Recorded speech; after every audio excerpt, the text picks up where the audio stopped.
Mga Ginoo, paano kung sabihin ko sa inyo na sa loob lamang ng 30 segundo, maaari kayong magpadala ng malakas na daloy ng dugo diretso sa inyong ari ng walang tableta, walang bomba, at walang anumang komplikadong gawain? 30 segundo. Iyon lang ang kailangan para gisingin ang sirkulasyon na maaaring nakalimutan ng kontrolin ng inyong katawan. Para sa maraming kalalakihan na higit sa 60, ito ay maaaring maging di ka panipaniwala o imposible pa nga. Pero ngayon, ipapakita ko sa inyo ang katotohanan na hindi ipinapaliwanag ng karamihan sa mga doktor. Ang katotohanan kung paano pa rin kayang gumana ng inyong katawan, anuman ang inyong edad. Ako si Dra. Elena Marisa Santos, isang board-certified na urologist at espesyalista sa kalusugan ng kalalakihan. Sa loob ng mahigit 3 dekada, nakatulong ako sa libu-libong kalalakihan sa kanilang edad 50, 60, at 70 na maibalik ang kanilang kumpiyansa, kanilang enerhiya, at kanilang lakas sa pakikipagtalik. At sa bawat pagkakataong ipinapakita ko ang 30 segundong pamamaraan na ito, nakikita ko ang parehong itsura ng pagkagulat sa sandaling matanto ng isang lalaki na ang kanyang katawan ay hindi sira, ito ay naghihintay lamang na muling buhayin. Narito ang kabalintunaan, habang mas pinipilit ninyong ayusin ang problema gamit ang mga tableta o suplemento, mas lalo kayong lumalayo sa tunay na sanhi. Ang mga ereksyon ay hindi tungkol sa kimika. Ito ay tungkol sa pisika. Nakasalalay ito sa kung gaano kaepektibong dumadaloy ang inyong dugo sa mga ugat sa balakang. At kapag naunawaan ninyo iyan, ang solusyon ay nagiging kahanga-hangang simple. Sa video na ito, ituturo ko sa inyo ang isang aprobado ng doktor, suportado ng agham na 30 pa, segundong trick na natural, na nagpapalakas ng daloy ng dugo sa inyong balakang, nagpapanumbalik sa natural na hidrolikong tugon ng inyong katawan, at tumutulong sa inyo na maging mas malakas at mas buhay, anumang oras na kailanganin ninyo ito. Kaya, manatili kayo sa akin dahil sa ilang sandali. Isisiwalat ko kung paano eksaktong isagawa ang 30 segundong reset na ito. At kapag naramdaman ninyo itong gumana, hinding-hindi na ninyo titingnan ang inyong katawan sa parehong paraan muli. Bago tayo magsimula, siguraduhing mag-subscribe at itap ang notification bell para hindi ninyo makaligtaan ang isa pang aprobadong tip ng doktor na idinisenyo para tulungan kayong manatiling malakas, may tiwala, at malusog. At kung sa tingin ninyo ay nakakatulong ang video na ito, i-type ang isa sa mga komento sa ibaba. Kung hindi, i-type ang 0. Ang inyong feedback ay tumutulong sa akin na lumikha ng mas mahusay at mas kapaki-pakinabang na payo para sa inyo. Sige, simulan na natin. Bago ko ipakita ang mismong 30 segundong trick, kailangan ninyong maunawaan kung ano talaga ang nangyayari sa loob ng inyong katawan. Dahil kapag nalaman ninyo ang tunay na dahilan kung bakit humihina ang mga ereksyon habang nagkakaedad, lahat ng tungkol sa kung paano ito ibalik, ay sa wakas ay magkakaroon na ng saysay. Isa, ang tunay na dahilan kung bakit humihina ang mga ereksyon habang nagkakaedad. Kapag nakaupo ako sa tapat ng mga kalalakihan sa kanilang edad 60 at 70, madalas kong nakikita ang parehong tingin sa kanilang mga mata, kalahating hiya, kalahating pagkadismaya. Ibubulong nila ang mga bagay tulad ng, "Doktora, may pagnanasa pa rin ako, pero hindi na tumutugon ang katawan ko tulad ng dati." At sa bawat pagkakataon, sinasabi ko sa kanila ang katotohanan, hindi ninyo ito kasalanan, at hindi kayo nag-iisa. Ang nangyayari ay hindi pagkawala ng pagkalalaki. Ito ay isang pagbabago sa daloy ng dugo. Alam ninyo, ang isang ereksyon ay hindi isang misteryo. Ito ay isang simpleng pangyayaring hidroliko na ganap na nakasalalay sa inyong sirkulasyon. Noong mas bata pa kayo, ang inyong mga ugat ay nababaluktot, maluwang, at kayang-kayang magpadala ng dugo na mayaman sa oxygen sa inyong ari sa isang iglap.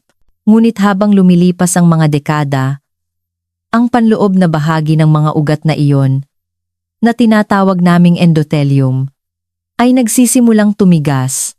Mas kaunti na ang nagagawa nitong nitric oxide, ang natural na kemikal na nagsasabi sa inyong mga daluyan ng dugo na mag-relax at lumawak.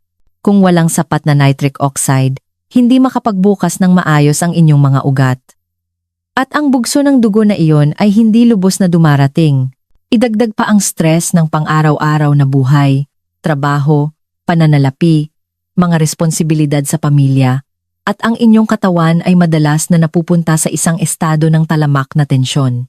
Ang inyong nervous system ay nagiging sobrang aktibo, nakakulong sa fight or flight mode. Ang dugo ay inililihis patungo sa inyong puso, baga, at malalaking kalamnan sa halip na sa inyong balakang. At kung gumugugol kayo ng mahabang oras sa pag-upo, isang bagay na halos inaamin ng bawat retiradong lalaki, namumuo ang presyon sa mga balakang at singit, na lalo pang naghihigpit sa sirkulasyon. Para itong sinusubukang diligan ang inyong hardin, gamit ang isang nakabaluktot na hose. Ang daloy ay simpleng hindi makarating kung saan ito pinakakailangan. Ngunit narito ang nakapagpapasiglang bahagi. Naaalala pa rin ng inyong katawan kung paano gumana sa abot ng makakaya nito. Nariyan pa rin ang mga daanan ng daloy ng dugo. Kailangan lang nilang muling buksan. Kapag natutunan ninyo kung paano ipadala ang tamang senya sa inyong katawan, ang tugon ay maaaring halos agaran. Ang solusyon ay hindi matatagpuan sa isang bote ng reseta. Ito ay matatagpuan sa isang simple, sinasadyang pagkilos na tumatagal lamang ng kalahating minuto. At sa ilang sandali, ipapakita ko sa inyo kung ano mismo ang pagkilos na iyon. Isang 30 segundong reset na maaaring gumising sa inyong sirkulasyon at ipaalala sa inyong katawan kung paano gumana tulad ng dati. 2. Ang 30 segundong reset, isang aprobadong trick sa sirkulasyon ng doktor. Sa paglipas ng mga taon, natutunan ko na hindi lang impormasyon ang gusto ng mga kalalakihan. Gusto nila ng isang bagay na talagang gumagana. Isang bagay na kanilang nararamdaman. Naaalala ko ang isa sa aking mga pasyente, isang 64 taong gulang na lalaki na nagngangalang Roberto, na nakaupo sa aking opisina na may itsura ng pagkatalo. Sinabi niya sa akin, "Doc, sinubukan ko na ang mga tableta. Sinubukan ko na ang mga suplemento, pero wala nang natural ang pakiramdam."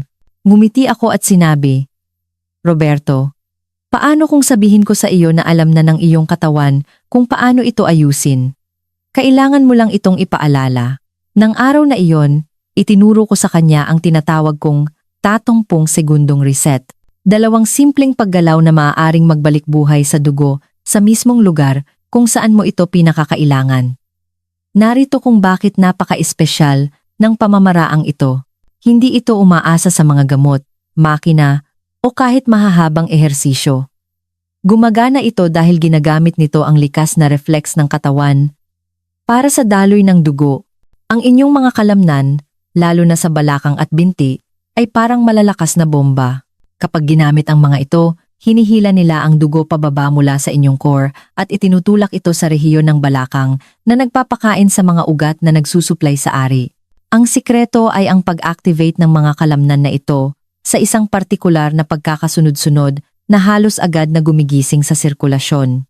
Ipinakita ko ang pamamaraang ito sa hindi mabilang na mga kalalakihan na higit sa 60 at ang reaksyon ay laging pareho. Sa loob ng ilang sandali, nakakaramdam sila ng init na kumakalat sa kanilang ibabang katawan, isang banayad na kabigatan, isang pakiramdam ng enerhiya na hindi nila naramdaman sa loob ng maraming taon. Para itong pagpindot sa isang switch na hindi nila alam na mayroon pa pala sila. Ang pinakamagandang bahagi, kalahating minuto lang ang kailangan. At maaari ninyo itong gawin anumang oras, bago makipagtalik, pagkatapos maupo ng matagal, o kahit unang-una sa umaga, para simulan ang inyong araw. Ang 30 segundong reset na ito ay hindi lamang tungkol sa pisikal na paggalaw. Ito ay tungkol sa pagbawi ng tiwala sa inyong katawan. Ipinapaalala nito sa inyo na ang kontrol ay hindi nagmumula sa isang parmasya. Ito ay nagmumula sa kamalayan, intensyon, at sa simpleng desisyon na kumilos. Madalas kong sinasabi sa aking mga pasyente, ang iyong katawan ay laging nakikinig. Kailangan mo lang muling magsalita sa wika nito. At ngayon ituturo ko sa inyo kung paano ito eksaktong gawin, hakbang-hakbang, dahil kapag natutunan ninyo ang unang galaw, sa pagkakasunod-sunod na ito, Mauunawaan ninyo kung bakit tinatawag ito ng napakaraming lalaki na kanilang personal na circulation switch. 3.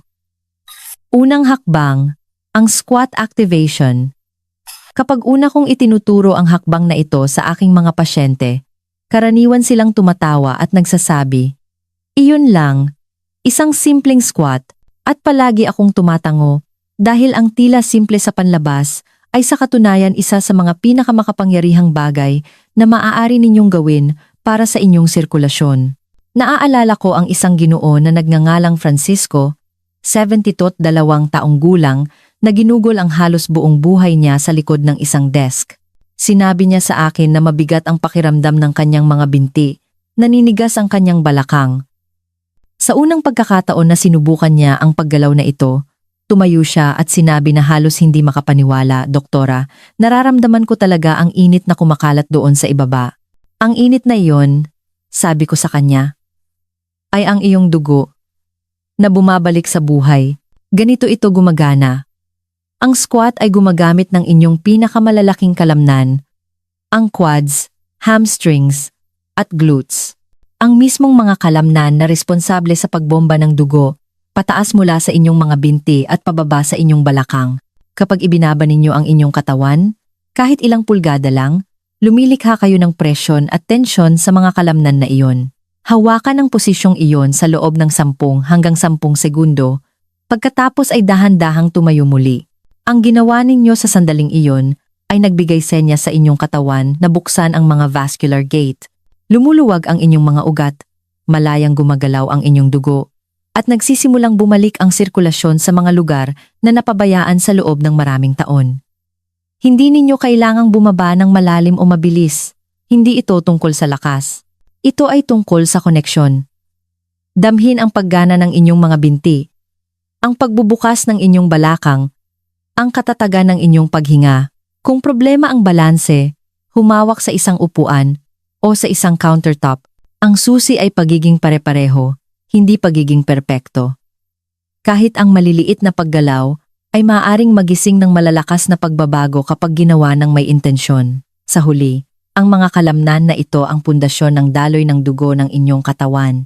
Habang mas malakas at mas aktibo ang mga ito, mas nagiging tumutugon ang inyong buong sistemang baskular.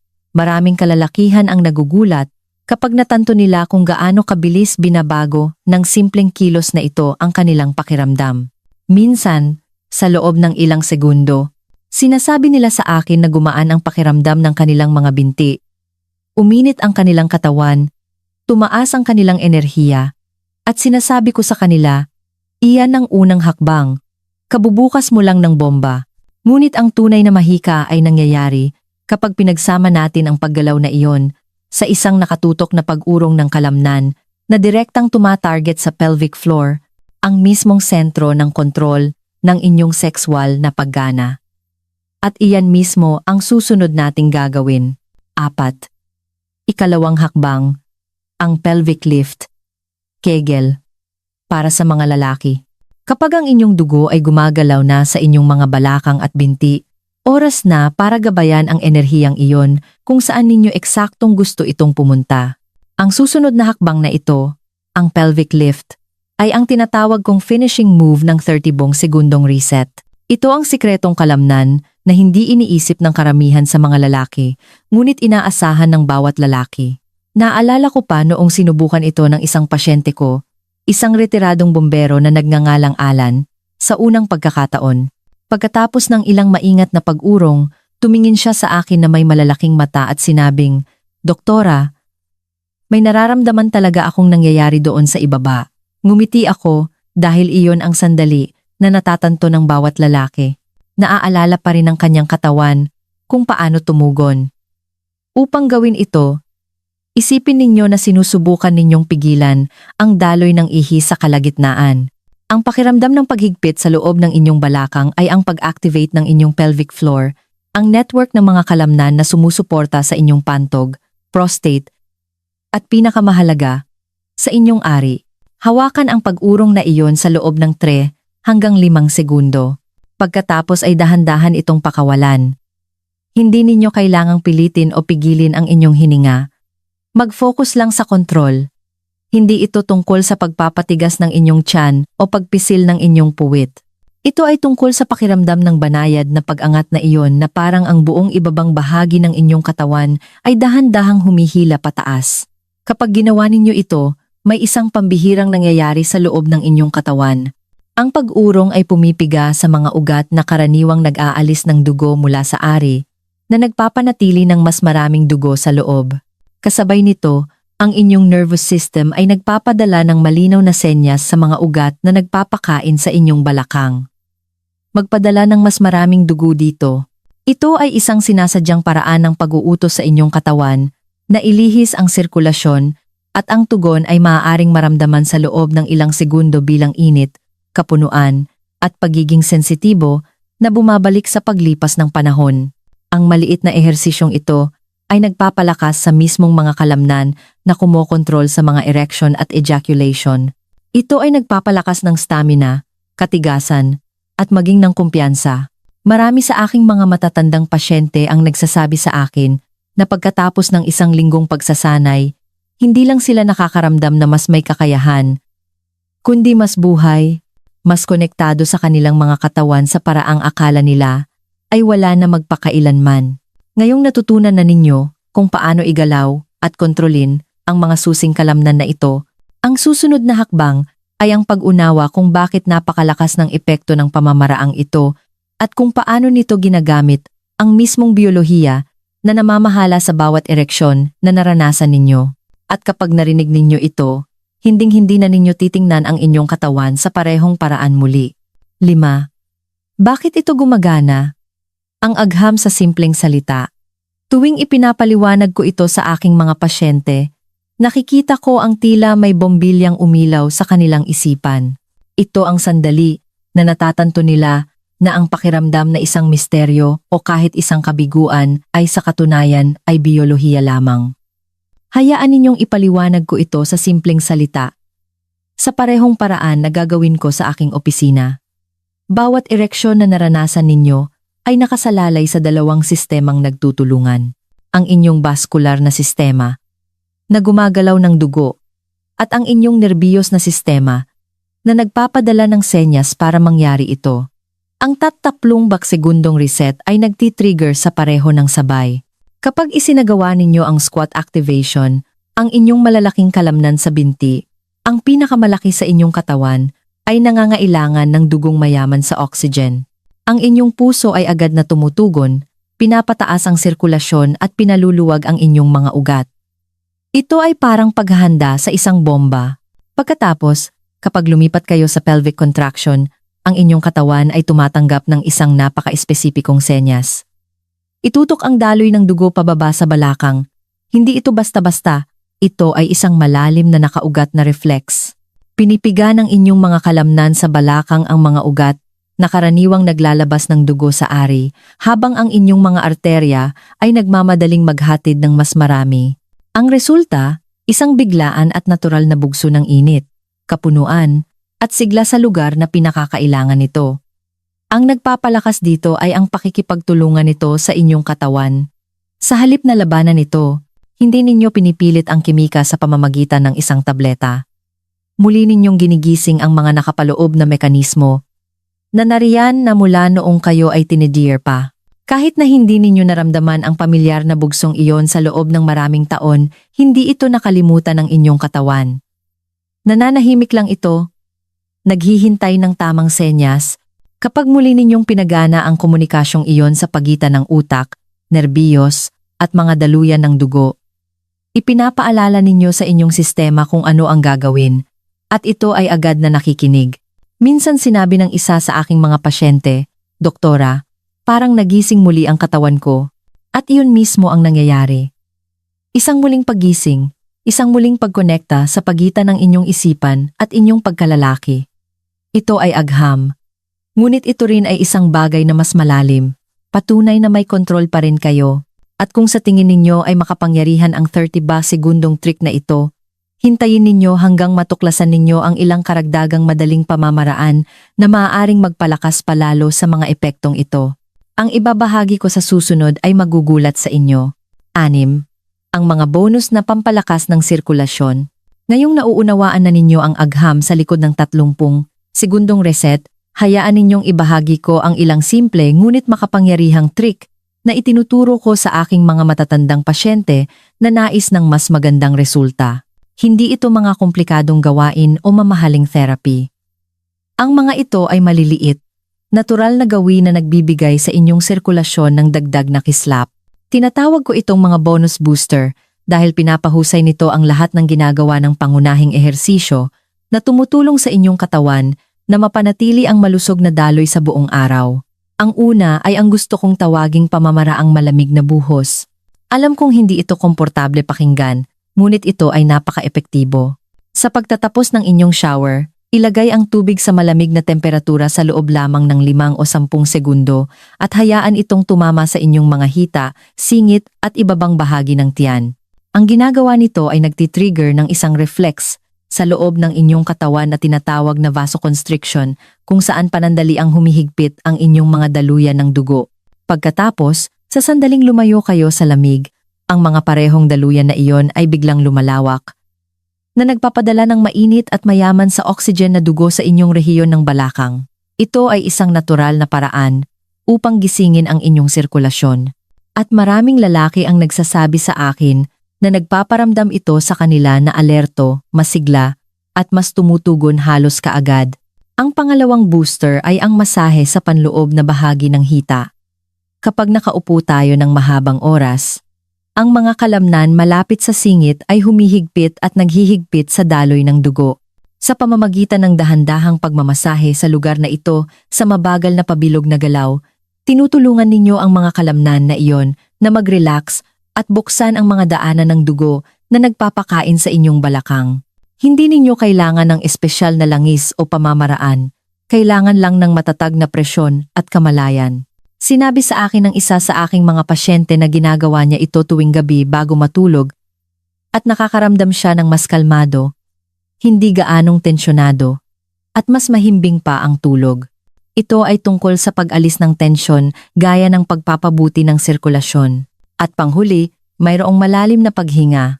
Alam kong simple lang pakinggan, ngunit ang malalim, mabagal na paghinga sa pamamagitan ng inyong ilong at palabas sa inyong bibig ay nagpapalawak ng inyong diaphragm, na direktang konektado sa inyong pelvic floor. Bawat buong paghinga ay dahan-dahang minamasahe ang mga daluyan ng dugo na dumadaloy sa inyong tiyan, na nagpapanatiling malakas ang sirkulasyon. Ang mga booster na ito ay madali, libre, at nakakagulat na epektibo kapag ginagawa araw-araw. Ngayong natutunan na ninyo ang maliliit ngunit makapangyarihang gawin na ito, pag-usapan natin kung gaano kadalas ninyo dapat itong gawin at kung paano bumuo ng isang maikling pang-araw-araw na gawain na maaaring magbago ng inyong daloy ng dugo, enerhiya, at kumpiyansa sa paglipas ng panahon. 7. Gaano kadalas ninyo ito dapat gawin? Isa sa mga unang tanong ng aking mga pasyente pagkatapos matutunan ang 30 segundong reset ay, "Doktora, gaano kadalas ko dapat itong gawin?" At ang sagot ko ay laging pareho. Ang pagiging pare-pareho ay mas mahalaga kaysa sa tindi. Hindi ninyo kailangang ituring ito bilang isang ehersisyo o iskedul ito tulad ng isang gawain.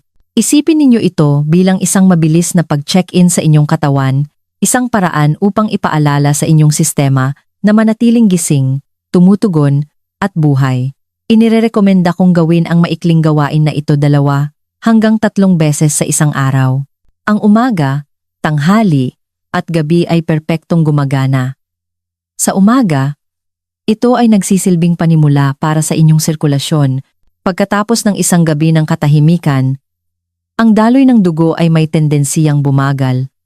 At iyon ang isa sa mga dahilan kung bakit maraming lalaki ang nagigising na naninigas ang buong katawan maliban sa kung saan nila gusto.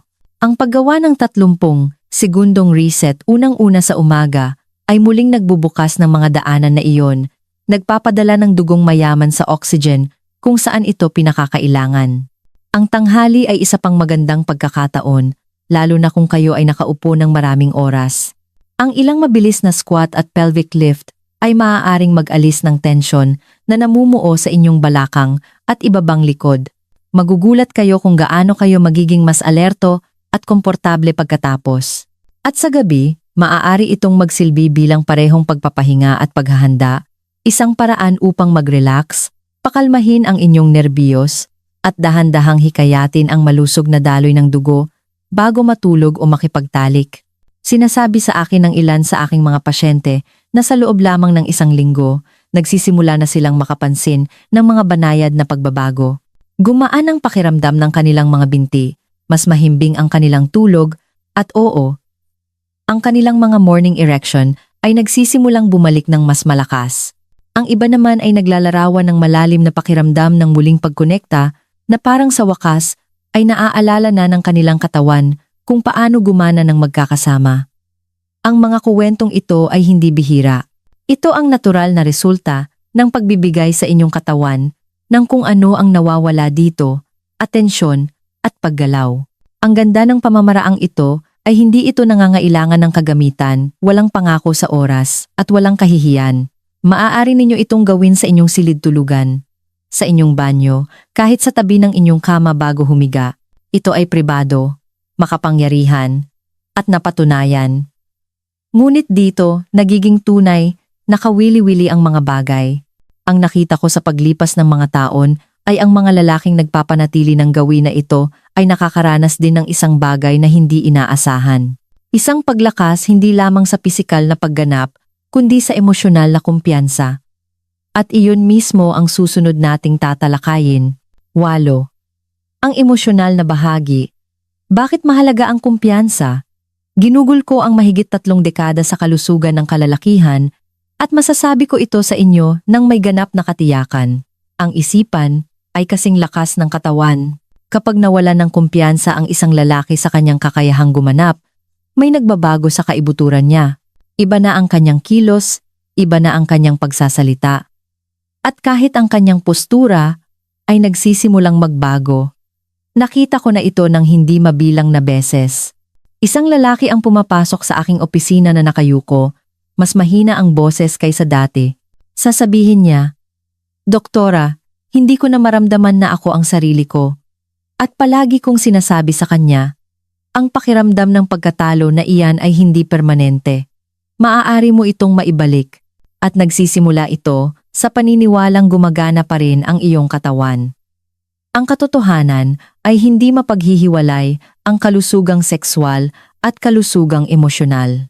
Kapag bumagal ang daloy ng dugo at humina ang mga ereksyon, hindi lamang ito isang pisikal na problema. Ito ay isang emosyonal na sugat. Maraming kalalakihan ang nagsisimulang kwestiyunin ang kanilang pagkalalaki, kanilang sigla, kanilang halaga. Ngunit sa sandaling bawiin ninyo ang kontrol, kahit sa isang bagay na kasing liit ng 30 segundong reset, may isang makapangyarihang nangyayari.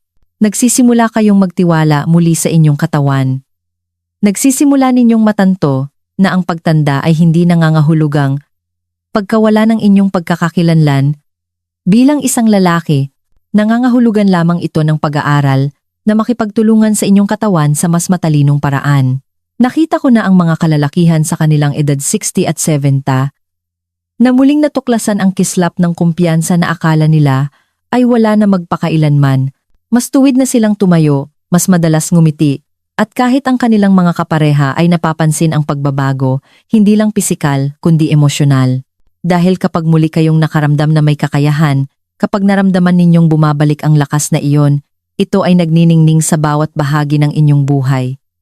Ang kumpiyansa ay kaakit-akit, pinapabuti nito hindi lamang ang inyong mga intimong sandali, kundi ang inyong mga relasyon, inyong enerhiya, at inyong pananaw sa buhay. At narito ang bahaging hindi napapansin ng karamihan. Ang kumpiyansa mismo ay nagpapabuti ng pagganap. Kapag naniniwala kayong kayang tumugon ng inyong katawan, ginagawa nga nito. Nagpapadala ang isipan ng mga senyales ng kahandaan sa halip na pagkabalisa, at sinusunod ng daloy ng dugo ang mensaheng iyon. Iyon ang koneksyon sa pagitan ng katawan at utak na minamaliit ng karamihan sa mga lalaki. Ngunit ang kumpiyansa ay isang panig lamang ng kuwento. Mayroon ding mas malaking larawan. Isa na nakakaapekto hindi lamang sa inyong mga ereksyon, kundi sa kalusugan ng inyong puso, inyong utak, at inyong buong sistema ng sirkulasyon. At kapag naunawaan ninyo ang koneksyong iyon, makikita ninyo kung bakit ang simpleng 30 segundong trick na ito ay higit pa sa kung ano ang nangyayari sa silid tulugan. Siyam, ang mas malaking larawan, ang inyong kalusugang baskular. Tuwing pinag-uusapan ko ang mga ereksyon, palagi kong ipinapaalala sa aking mga pasyente na sa totoo lang ay pinag-uusapan natin ang daloy ng dugo. Puro-puro at simple, ang parehong mga ugat na nagpapakain sa inyong ari ay nagpapakain din sa inyong puso at sa inyong utak. Ibig sabihin, kapag hindi maayos ang daloy ng dugo sa ibaba, madalas itong isang babala na may mas malaking nangyayari sa loob ng inyong katawan. Hindi ko masasabi kung gaano karaming beses na may lumapit sa aking lalaki para sa mga issue sa erectile, para lamang matuklasan namin sa kalaunan ang maagang sakit sa puso o mataas na presyon ng dugo. Palaging nagsasalita ang katawan. Hindi lang ito palaging sumisigaw, minsan bumubulong muna ito sa pamamagitan ng mas maliliit na pagbabago. Iyon ang dahilan kung bakit ang 30 segundong reset na ito ay hindi lamang tungkol sa pakikipagtalik. Ito ay tungkol sa sirkulasyon, sigla, at mahabang buhay. Sa bawat pag-activate ninyo ng inyong mga binti, balakang, at pelvic floor, sinasanay ninyo ang inyong mga ugat na manatiling nababaluktot at tumutugon. Tinuturuan ninyo ang inyong puso na bumomba ng mas malakas. Tinutulungan ninyo ang maliliit na daluyan na nagsusupply ng oxygen sa inyong mga organo na manatiling bukas at malinis sa paglipas ng panahon. Ang maliliit na pagkilos na ito ay may malalim na epekto. Ang mga lalaking nagpapanatili ng daloy ng kanilang dugo ay iba ang pagtanda. Mas marami silang stamina, mas magandang memorya, mas matalas na pag-iisip, at mas malakas na kumpiyansa. Ang magandang sirkulasyon ay hindi lamang nagpapanatili sa inyong buhay, pinapanatili kayong masigla. Naaalala ko ang isang pasyente, isang 70 taong gulang na dating guro, na nagsabi sa akin na mula nang simulan niya ang 30 segundong gawain, pakiramdam niya ay 10 taon siyang bumata. Hindi siya nag-exaggerate. Mas mataas ang kanyang enerhiya, bumuti ang kanyang presyo ng dugo, at oo, bumalik ang kanyang pagganap. Ngunit ang pinakamahalaga sa kanya ay ang pakiramdam ng buhay na dumadaloy muli sa kanya. Iyon ang ginagawa ng tamang sirkulasyon. Nagdadala ito ng sigla sa bawat selula ng inyong katawan. Kaya kapag isinasagawa ninyo ang simpleng pamamaraang ito, isipin ninyo ito bilang isang pamumuhunan hindi lamang sa inyong mga ereksyon, kundi sa inyong kinabukasan. Pinoprotektahan ninyo ang inyong puso, inyong isipan, at inyong pagkalalaki ng sabay-sabay. Bawat pag-uulit ay isang paalala na may kapangyarihan pa rin kayo sa inyong kalusugan. Ngunit bago kayo mag-isip na ito ay masyadong maganda para maging totoo, gusto kong ipakita sa inyo ang isang bagay na mas kapani-paniwala. Mga totoong kuwento mula sa mga lalaking gumamit ng pamamaraang ito at binago ang kanilang buhay sa mga paraang hindi nila inakala. Ang kanilang mga resulta ay mas malakas magsalita kaysa sa anumang medikal na aklat. 10. Mga totoong kuwento. Patunay na ito ay gumagana. Sa paglipas ng mga taon, nakita ko ang daan-daang lalaki na muling natuklasan ang isang bahagi ng kanilang sarili na akala nila ay wala na magpakailanman. Hindi sila mga bodybuilder o atleta. Sila ay mga ordinaryong lalaki sa kanilang edad ay na si punto. At kahit 80 na simpleng nagpasya na bawiin ang kontrol sa kanilang kalusugan. Isang namumukod tangi ay isang lalaking nagngangalang Hernando, 58 taong gulang. Isang retiradong kartero na lumapit sa akin na bagsak ang loob. Sinabi niya sa akin, "Doktora, sinubukan ko na ang lahat, mga suplemento, tableta, kahit ang mga device na nakikita mo online. Walang gumagana." Itinuro ko sa kanya ang 30 segundong reset at hindi ko malilimutan ang kanyang mukha nang bumalik siya pagkatapos ng 2 linggo. Mukha siyang mas bata, may higit na lakas ang kanyang boses. Sinabi niya, "Hindi ko alam kung anong nangyayari, pero nararamdaman ko ang pagkakaiba. Bumalik na ang aking mga umaga." Tapos nariyan si Pablo, 54, na nahihirapan sa sirkulasyon at pagkapagod. Sinimulan niyang gawin ang squat at pelvic lift tuwing umaga at idinagdag ang trick na malamig na buhos bago maligo. Sa loob ng 1 buwan, Iniulat niya hindi lamang ang mas matigas na ereksyon, kundi pati na rin ang mas mababang presyon ng dugo at pinabuting stamina kapag ipinapasyal ang kanyang aso. Tumawa siya at sinabing, "Akala ng asawa ko may iniinom ako, pero itong routine lang na ipinakita mo sa akin. Iyon ang ganda nito. Ang sarili ninyong katawan ang gumagawa ng trabaho. Walang tableta, walang side effects, natural na pisyolohiya lamang na tumutugon sa paraang dapat." At hindi ko malilimutan si Tomas, siyap tama, na dumating para sa isang check-up pagkatapos ng 3 buwang pagsasanay ng routine. Ang kanyang mga resulta ay kapansin-pansin. Pinabuting sirkulasyon, mas magandang enerhiya, at isang kumpiyansa na nagniningning. Sinabi niya, "Doktora, pakiramdam ko ay binigyan ako ng pangalawang pagkakataon." Doon ko natanto na ang mga lalaking ito ay hindi lamang nagpapabuti ng daloy ng dugo. Binabawi nila ang kanilang sigla, kanilang pagkakakilanlan, kanilang pakiramdam na buhay. Ang mga kuwentong ito ay hindi bihira. Ito ang nangyayari kapag ipinapaalala mo sa katawan kung paano gumana sa paraang idinisenyo ito.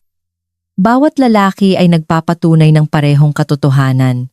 Hinding-hindi pa huli para muling buuin ang inyong lakas at muling matuklasan ang inyong kumpiyansa. Ngunit para magtagal ang pagbabagong ito, kailangan ninyong maunawaan ang isang huling aral. Ang pinakamahalagang payo na ibinibigay ko sa bawat lalaking nais ng pangmatagalang resulta at pangmatagalang sigla, at ito ay isang bagay na ipinapangako kong hinding-hindi ninyo malilimutan kapag narinig ninyo ito. 11. Ang pinakamahalagang aral. Huwag baliwalain ang mga senyales. Kung may isang mensahe akong gustong isapuso ng bawat lalaking higit sa 60, ito iyon. Ang inyong katawan ay hindi kailanman nagsisinungaling. Kapag nagsimula kayong makapansin ng mga pagbabago, mas mabagal na daloy ng dugo, mas mahinang ereksyon, pagkapagod na nagtatagal, hindi kayo pinagtataksilan ng inyong katawan. Sinusubukan kayong kausapin ng inyong katawan. Ang mga ito ay mga babala, banayad na paalala na may mas malalim na maaaring nangyayari sa ilalim. Nakita ko na ang napakaraming lalaki na binabalewala ang mga senyales na ito para lamang matuklasan sa huli na ang nagsimula bilang isang problema sa sirkulasyon ay sa katunayan ang unang senyales ng sakit sa puso, diabetes o hormonal imbalance. Ang katotohanan ay ang inyong ari ay maaaring isa sa mga pinakamaagang tagapagpahiwatig ng inyong kalusugang vascular. Kapag nahihirapan ang dugo na makarating sa lugar na iyon, madalas itong nangangahulugan na hindi rin maayos ang daloy ng dugo sa ibang lugar. Minsan akong nagkaroon ng pasyente, 57 taong gulang, na nahihiyang pag-usapan ang kanyang mga isyu sa ereksyon. Pagkatapos ng ilang pagsusuri, natuklasan namin ang mapanganib na mataas na presyon ng dugo na hindi niya alam. Tumingin siya sa akin at sinabing, "Doktora, akala ko may problema lang ako sa kwarto." Sinabi ko sa kanya, "Hindi. May problema ang iyong katawan at naagapan mo ito." Iyon ang dahilan kung bakit palagi kong sinasabi na ang pagbibigay pansin sa mga pagbabagong ito ay literal na makapagliligtas ng inyong buhay. Hindi ito tungkol sa kahihiyan o pagmamataas. Ito ay tungkol sa kamalayan, ang 30 segundong reset, ang malamig na buhos, ang masahe, lahat ng mga kasangkapang ito ay hindi lamang para sa pagganap. Ang mga ito ay paraan ninyo ng pakikinig sa inyong katawan at pagpapanatiling buhay ng mga mahahalagang sistemang iyon. Kapag ginawa ninyo itong pang-araw-araw na gawi, hindi lamang ninyo pinapabuti ang inyong mga ereksyon, pinoprotektahan din ninyo ang inyong puso, inyong sirkulasyon, at inyong kinabukasan. Bawat lalaki ay may kapangyarihang baguhin ang kanyang landas, anuman ang kanyang edad. Gusto kong tandaan ninyo ito. Sa sandaling magpasya kayong kumilos, nagsisimulang gumaling ang inyong katawan. Hindi mahalaga kung kayo ay 60, 70 o higit pa. Maaaring bumukas ang mga daluyan ng dugo, maaaring lumakas ang mga kalamnan, at maaaring muling kumonekta ang mga nerbiyos. Nagsisimula ang lahat sa kamalayan at isang simpleng pagpili na magsimula dahil kapag ginawa ninyo, may isang hindi kapani-paniwalang nangyayari. Hihinto kayo sa pagtanda ng walang ginagawa at magsisimulang mabuhay ng aktibo. At ngayon, habang tinatapos natin ito, gusto kong iwan sa inyo ang isang huling mensahe. Isang mensahe na pinagsasama-sama ang lahat ng ito at ipinapakita sa inyo kung ano ang tunay na posible kapag binalik ninyo ang inyong kalusugan sa inyong mga kamay. 12. Pangwakas na mga saloobin. Bawiin ang kontrol sa inyong kalusugan. Mga Ginoo, pagkatapos ng mga dekada ng pagtatrabaho sa mga kalalakihan, sa kanilang edad 50, 60, at higit pa, masasabi ko sa inyo ang isang katotohanan na hindi nagbabago. Gustong gumaling ng inyong katawan. Gusto nitong tumugon. Gusto nitong maramdamang buhay muli. Ang tanging nakahahadlang ay kung bibigyan ninyo ito ng pagkakataon o hindi. Iyon ang dahilan kung bakit ang 30 segundong reset at ang mga simpleng pang-araw-araw na gawin na tinalakay natin ay higit pa sa mga ehersisyo. Sila ay isang mensahe sa inyong katawan na hindi pa kayo tapos. Narito pa rin kayo. May kakayahan pa rin. Malakas pa rin. Kapag inilaan ninyo ang ilang segundong iyon upang igalaw ang inyong balakang, gamitin ang inyong pelvic floor o huminga ng malalim, higit pa sa pagpapataas ng daloy ng dugo ang inyong ginagawa. Muli ninyong pinasisiklab ang isang bahagi ng inyong sarili na maaaring matagal ng tahimik, ipinapaalala ninyo sa inyong katawan na ito ay pag-aari pa rin ninyo, na hindi nawala ang kontrol, na ang pagnanasa at kumpiyansa ay maaaring bumalik sa anumang edad. Nakita ko ang pagbabagong ito ng paulit-ulit. Ang mga lalaking pumasok sa aking opisina na pagod, bigo, kahit nahihiya ay lumalabas pagkatapos ng ilang linggo na mas tuwid tumayo. At muling natutuklasan hindi lamang ang kanilang pisikal na lakas, kundi ang kanilang pakiramdam ng pagpapahalaga sa sarili. Ang edad ay hindi ninyo kaaway. Ang pagwawalang kibo ang kaaway. Sa bawat pag-upo ninyo ng matagal, pagkimkim ng stress, o pagbaliwala sa mga senyales ng inyong katawan, bahagya ninyong pinapadilim ang natural na apoy na iyon. Ngunit kapag kumilos kayo, kahit isang bagay na kasing simple ng 30 segundo ng paggalaw, muli ninyong pinapaypayan ang apoy na iyon. Binibigyan ninyo ng pahintulot ang inyong katawan na umikot, magbigay enerhiya, ibalik ang sarili nito. Iyon ang ganda ng pamamaraang ito. Hindi ito tungkol sa pagbabalik ng oras. Ito ay tungkol sa pagsulit sa oras na mayroon kayo. Kaya, kung may isang bagay lamang kayong makukuha mula sa mensaheng ito, sana ay ito. Hindi kayo walang kapangyarihan. Hindi ninyo kailangang umasa sa mga tableta o mabilisang solusyon. Nasa inyo na ang lahat ng kailangan ninyo. Ang mga kalamnan, ang mga nerbiyos, ang daloy ng dugo, ang kalooban. Kailangan ninyo lang gamitin ang mga ito. Magsimula ngayon. Huwag hintayin ang perpektong sandali. Bigyan ang inyong sarili ng 30 segundo at tingnan kung ano ang mangyayari. Nakita ko na kung ano ang magagawa nito. At masasabi ko sa inyo na ang pagbabago ay hindi lamang nangyayari sa inyong katawan. Nangyayari ito sa inyong kumpiyansa, sa inyong mga relasyon, at sa inyong pananaw sa buhay. Nararapat ninyong maramdamang malakas muli. Nararapat ninyong maramdamang buhay muli. At nagsisimula ang lahat sa isang simpleng pagpili. Ang pagkontrol, mga Ginoo. Kung sa tingin ninyo ay nakatulong ang video na ito, mangyaring maglaan ng sandali upang i-like ito. Malaki ang naitutulong nito upang mas maraming kalalakihan na tulad ninyo ang makatuklas ng impormasyong ito na makapagbabago ng buhay. Ibahagi ito sa isang kaibigan, kapatid, o sinumang maaaring makinabang sa pag-aaral kung paano natural na ibalik ang kanilang enerhiya, sirkulasyon, at kumpiyansa. Bawat pagbabahagi ay gumagawa ng pagkakaiba sa pagtulong sa ibang mga lalaki na matanto na hindi sila nag-iisa at mayroong tunay na pag-asa bukod sa mga tableta o mabilisang solusyon. Gusto ko ring marinig mula sa inyo. Mag-iwan ng komento sa ibaba at sabihin sa akin kung aling bahagi ng video ngayon ang pinakatumatak sa inyo. Nasubukan na ba ninyo ang 30 segundong reset? Anong mga pagbabago ang napansin ninyo? Ang inyong mga kwento ay nagbibigay inspirasyon sa ibang mga lalaki na gawin ang unang hakbang tungo sa mas mabuting kalusugan. At kung nais ninyong suportahan ang channel na ito, upang maipagpatuloy ko ang paglikha ng tapat at aprobadong nilalaman ng doktor para sa mga kalalakihang higit sa 6 senta. Isaalang-alang ang pag-donate gamit ang link sa ibaba. Bawat kontribusyon ay tumutulong sa akin na gumawa ng mas maraming video, magbahagi ng mas maraming pananaliksik, at maabot ang mas maraming lalaking nangangailangan ng mensaheng ito. Kaya huwag lang manood, kumilos, mag-like, mag-share, magkomento o mag-donate ngayon. Sama-sama, matutulungan natin ang mga kalalakihan saan man nabawiin ang kanilang lakas, kumpiyansa, at sigla para sa mga darating na taon.